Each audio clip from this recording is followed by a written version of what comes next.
बिस्मिल्लाहिर्रहमानिर्रहीम। अस्सलाम वालेकुम दोस्तों, आवां उस्ताद अब्दुल गफ़ार तव्हां ॾिसी रहिया मुंहिंजो यूट्यूब चैनल। दोस्तों, एक नए वीडियो सां गॾु तव्हांजी ख़िदमत में। दोस्तों, अॼु यूनिट 2 पढ़ंदासीं दर्जे चौथे मां, जंहिंजो उनवान आहे safety.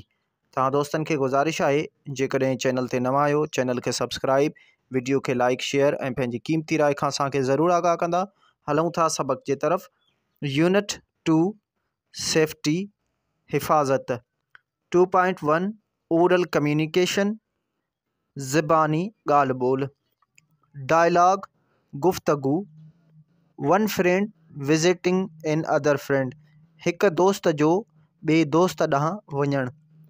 Ahmad Bilal, I was waiting for you yesterday.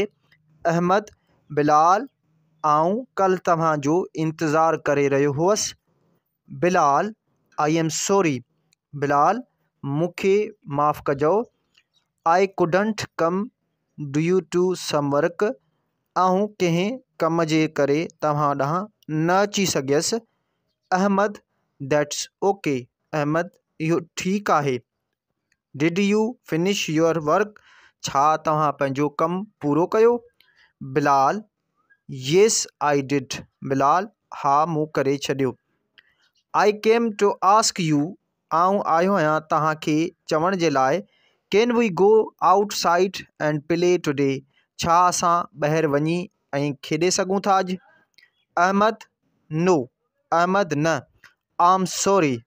मूंखे माफ़ कजो। My mother is not home. मुंहिंजी माउ घर न आहे। So I have to stay at home. तंहिं करे मूंखे घर में तरसणो आहे। How about playing ludo inside.